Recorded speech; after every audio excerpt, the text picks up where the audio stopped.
Hello guys, Messenger of Death here, and here today I'm going to explain the stat system. So if you press V on your keyboard and come to here, these are stat blocks.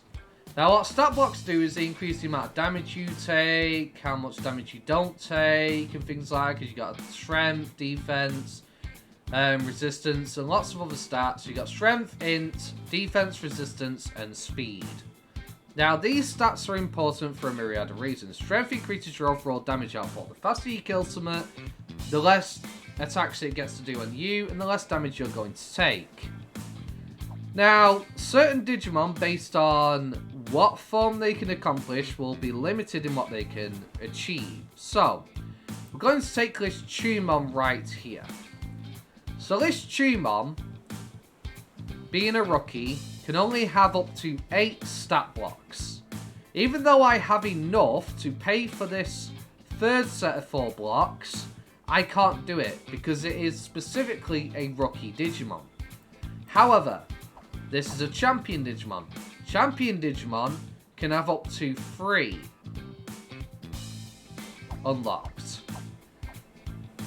Ultimates, however, can have up to 4 unlocked as long as you have enough to pay for that 4th stat block. Now, how do you do this?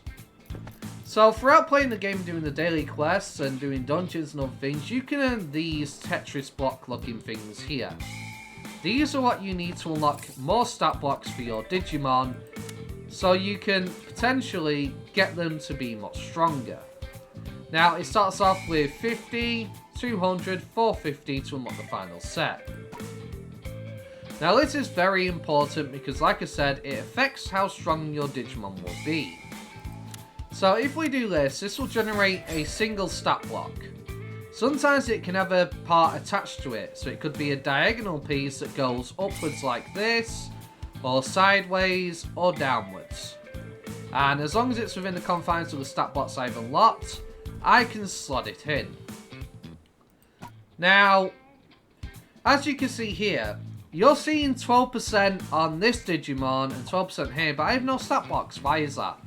That is completely unrelated, but still has an effect. So when my Digimon hatched, I got it out of a 153 hour egg, and I was able to bestow a 12%, 12%, and a 4%.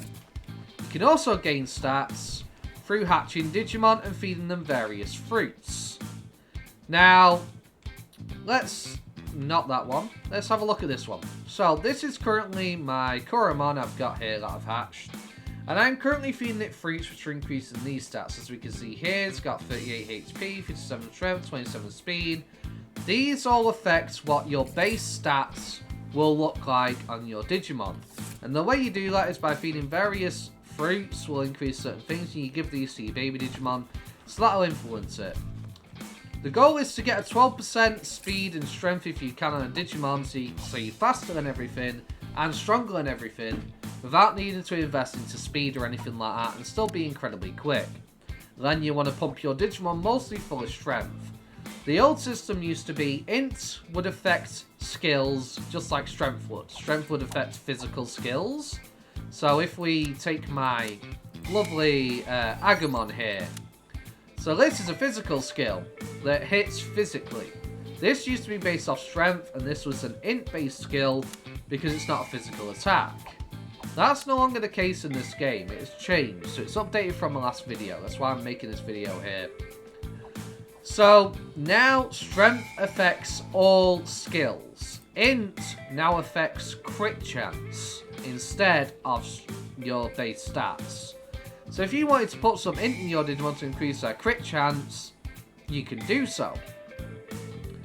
In my experience though, going for strength in all your stat blocks is mostly the most beneficial in my opinion, because the faster you kill something, the less chance it is to attack and deal damage to you. And speed is also useful as well. The problem is with some Digimon, like the Agumon line, they are incredibly slow. Same with the Gomamon line. Gomamon is incredibly slow as well with his champion forms. For example, And for those Digimon, you'll want to put some speed into them, otherwise enemies are going to go first and deal damage to you first. You're going to appear later in the turn order during combat. So in my opinion, strength and speed are the most valuable. So why is there all this defense and resistance blocks and all that stuff that you can get as well, and these white blocks? Well, the simple answer is, if you wanted to make a tank Digimon, so when your Digimon is in the front, like for example this guy right here will be in the front if I enter combat right now because it's got the F, these two will be in the rear. So he's most likely to get attacked over my other Digimon due to being in the front.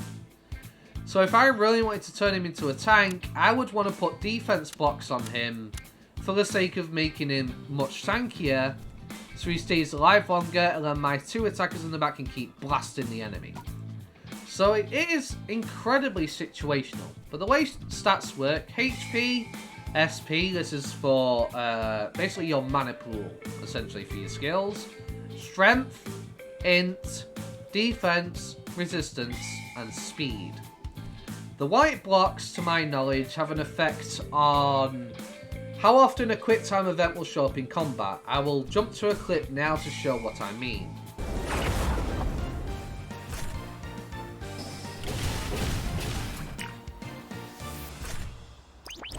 There we go, quick time event. So you saw that Q pop up. That allowed my Greymon to go for an instant attack without affecting his turn order, so I could get more damage in. I think that's what white affects, or it may be the black block. I'm not too sure. So as you saw there, that's a quick time event. That's what I think the white stuff has an impact on. There is also a black stat block. I don't know what it does. But essentially it costs you money to roll for a chance. This one will generate a full, basically, tier of them here for 50k. Now, is that the only way to get stat blocks? No. There are other ways to guarantee certain stat blocks that you may want. Now, 4% is the highest number you can get through rolling on that stat system. However, there are very rare items in game which can get you a 5% stat block, essentially. I unfortunately do not have one of those present, but there are ones which can. Now, this stuff right here are ways to guarantee certain stat blocks. For example, this is speed. So if I was to use this speed block... Okay, so now that's in my inventory. So then if I was to do this, for example, I will only get speed blocks generated. So this is resistance, this is defense, this is strength. If you're wondering, int, I believe, has a brain symbol. I don't currently have any of those to show off. But yeah, that's how you choose specific stats to basically get on your Digimon if you have a certain goal in mind. Now, so that is the Digimon stat system, stat block system explained.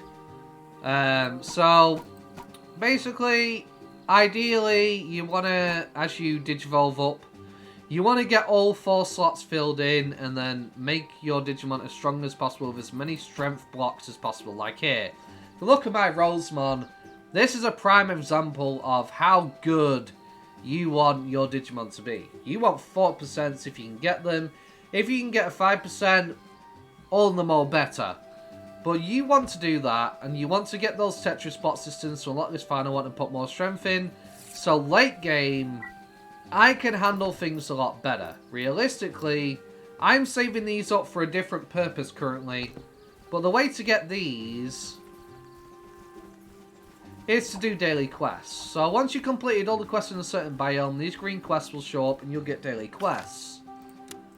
And if we was to go over to this map here, and I'll quickly do a daily quest, I'll speed it up for the sake of it, to the point I'm basically completed.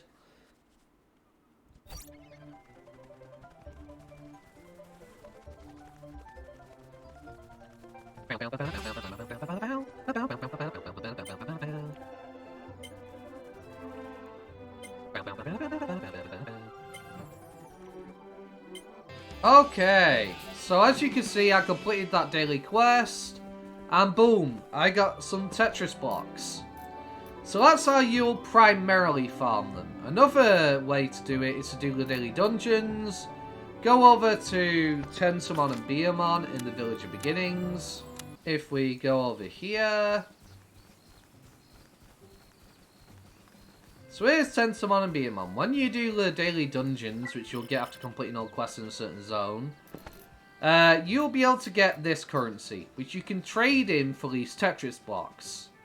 Now, ratio-wise, it's not the best, but if you are really after them, then that's basically what you want to trade.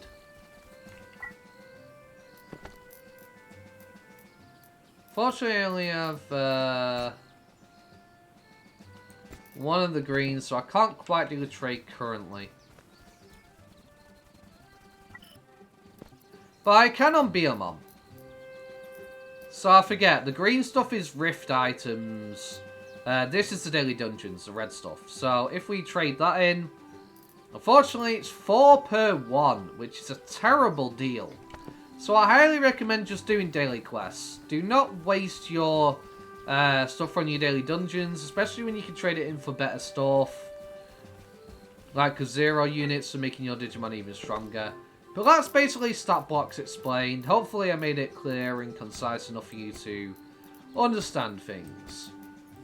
And with that, I'm going to call the episode here. If you found today's video useful, don't forget to like, comment, and subscribe. Thank you very much guys for watching. Hope you all have a wonderful day. Peace.